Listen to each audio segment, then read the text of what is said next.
This is NHL Morning Skate. Guys, the top two price centers have good matchups this evening. Austin Matthews and Nazem Kadri. Matthews takes on the Devils in New Jersey, while Kadri gets the Coyotes at home. Would you rather pay up for Matthews this evening at 9-2 or take the savings with Kadri, Pete? I'd rather take the savings with Kadri. I know Matthews is coming off a hat trick, but Kadri has the extra day of rest. Also with McKinnon out for the Avalanche, he's now the featured player, even though he's on the second line. I would kind of tap into both of those lines for DFS tonight, with Kadri going up against a favorable opponent in the Coyotes at home, where the Avs have been a machine on a ridiculous winning streak at Ball Arena. And Kadri very quietly this season tied for second with Connor McDavid, behind only Leon Draisaitl in points per game in the entire NHL. So sign me up for that, especially at a discount compared to Matthews. All right, Paul, which one you want?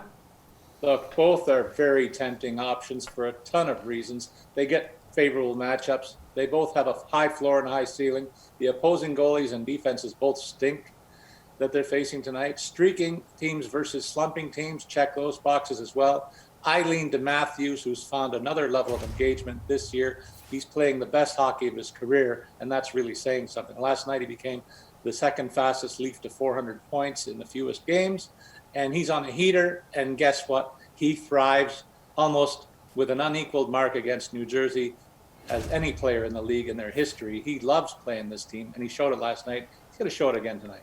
AJ, which guy are you going with? Yeah, I'm with Paul here on Matthews. And to Pete's point, yeah, hat trick last night plus an assist, but it was literally against the Devils. Like, it's not just, he did it against somebody else. He'll do it against the Devils again. Now, New Jersey was on the road. They were playing the worst of their two very sparse goaltending options. So maybe he's not going to get a hat trick tonight.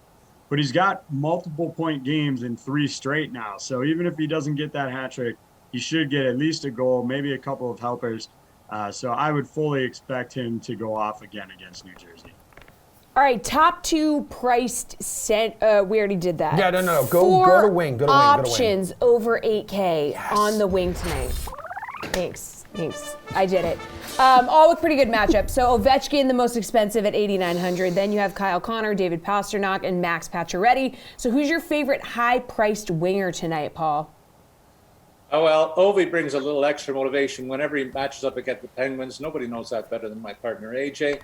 The other three have easier matchups, though. Pacioretty is not for me. I'll eliminate him right off the top. He's been blanked in the first 2 games back from injury. And Buffalo's playing better lately, too, so I don't like that matchup. Kyle Connor has 10 points over his last 10 games played, a great matchup against the Wolf Flyers, who's only won once in their last 10, so that's not bad. But for me tonight, it's Pastrnak being the pick. He's the hottest of these 4 shooters with 13 points in his last 10 games, and he gets the Seattle Kraken at home. The Kraken have looked every bit like your typical expansion team, not very good of late, and I think that they're going to be easy pickings for Pastrnak and the Bruins tonight. All right, AJ, 4 options over $8K on the wing. Who are you going with? There's nothing I love more than telling Paul how wrong he is, and this segment is perfect for that. Look, first of all, Pastrnak, morning skate, they're bumping him off the Marchand and Bergeron line. You can give me a nailed it for that one, guys.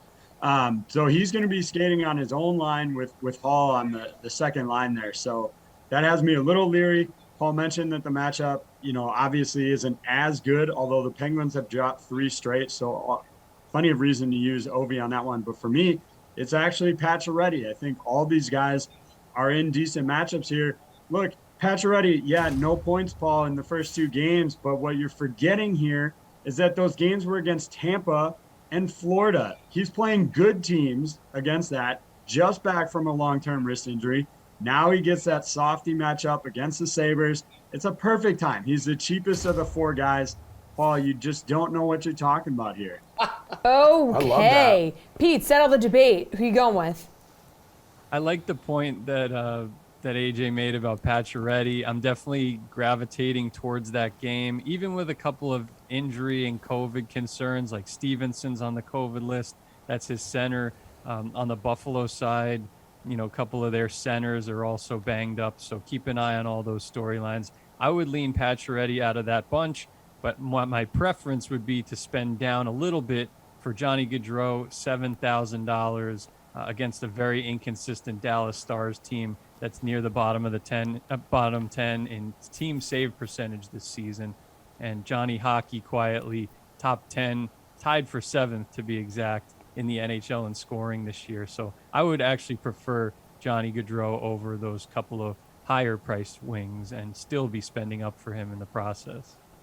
Hey, AJ, Panthers-Rangers tonight expected to be a high-scoring affair with Norris winner Adam Fox out of the lineup. Jacob Trouba has been seeing his offensive production tick up with 3 points in his last 2 games. Is Trouba your favorite defenseman to pay up for, or you like someone else on this slate? Well, Emerson, I see where you're going in terms of this potentially being a high-scoring game. And if Spencer Knight or Johansson starts this one, that's certainly a possibility. But stay with me here. What if, because they don't play again until February 16th, the Panthers decide to roll Bobrovsky on both ends of a back-to-back? Now, I don't have anything to confirm that yet, not breaking any news here, but it's certainly a possibility. They've got over 2 weeks off. Why not use them again tonight? I absolutely would if I was coaching the Panthers. So to that end, I'm going to fade Trouba tonight. Obviously, if Knight goes, yeah, sure, use him. But instead, what if we look at Morgan Rielly for the Toronto Maple Leafs here? He's in that same price range, better matchup with New Jersey. He's on a 4-game point streak, and that includes power play points in each of his last 3 games. I think he's the safer option here until we know who's going to be between the pipes for the Panthers. All right, Pete, what's your strategy here, dude?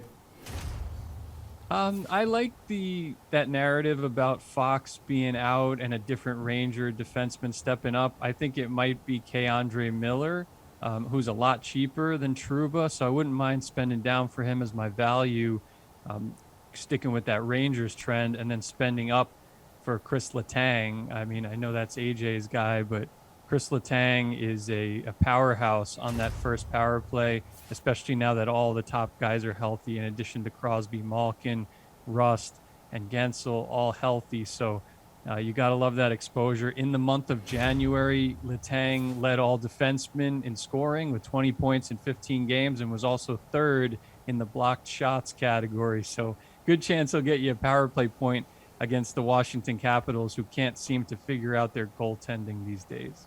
Paul, what are you doing back in the blue line, dude? First, let me say, what's my Twitter handle? It's Statsman22. And I'll tell you a stat. When these guys both turn on me, that's when I get my highest point totals. They did it in the previous question. They're doing it again here. Sign me up and listen carefully. I know Trouba's offensive skills are up this season. His stats are there. He's not the guy for me tonight. There's better matchups with better players. Roman Josi gets Vancouver on the second of back-to-backs. Cale Makar hosts the Coyotes. Enough said about those compelling cases. But none of these guys is even mentioning the best defenseman in hockey the last couple of years, and that's Victor Hedman, the highest scoring D-man who will lace them up tonight. He's on pace for the biggest point total of his career, and as a model of consistency, he gets a home matchup against an inconsistent Sharks club this evening, and I can get him for $6,900. Tell me, where do I sign? Can't wait. Wow. You guys just got told. Pete, who's your favorite value play on this 11-game slate? Oh. Pete, we lost your audio. I shut him down, didn't I? Wow. I'm rolling with he's the Florida back. Panthers Yeah. value stack. Ride the hot hand. Anton Lundell and Mason Marchment. So Marchment had a 6-point game yesterday, has 12 points in his past 4 games. So he was hot even before that outburst against the Jackets. I know the Panthers are on second of a back-to-back, but, I mean, let's be honest. The Rangers without Adam Fox are a liability defensively. So, I'd roll out that duo. Even though they're third liners, they're one of the best lines in the league this season. And I believe Lundell, speaking of him, a rookie, leads all rookies in even strength points this year. So keep an eye out for that duo. Against the grain a little bit, but ride the hot hand. It seems pretty obvious to me. All right, Paul, favorite value play? There's a couple here that stand out for me. I'll give you 3. Tampa's Andre Palat. I thought this guy was kind of a sidekick type guy, but he's front and center in terms of the offense they're trotting out these days. 12 points in his last 10 games, priced at only $4,800 despite playing left wing minutes alongside Braden Point. Then there's the Jets. Andrew Kopp has a great matchup against Philadelphia, 9 points in his last 10 games, along with a pile of shots on goal, 30, I think, costing $4,700, playing left wing minutes alongside Scheifele and Wheeler. And then finally, Panthers' Carter Verhaeghe scoring and on a roll like never before in his career, playing right wing minutes on their top line, costing $4,100 despite 37 points in 45 games, a career best pace this season. All right. AJ, who are you going with for your value play? Well, I mentioned this off the top. Craig Smith is going to get bumped back up to the top line with Marchand and Bergeron. So I would definitely consider taking him at 3,900. He's tended to score in bunches this season, so the fact that he picked up a goal in their last game favors striking while the iron is hot. And then another great look here is Nolan Patrick at 2,600. He's going to be filling in on the top line for the Golden Knights alongside Pacioretty and Stone. Should be able to trip into a point in that one.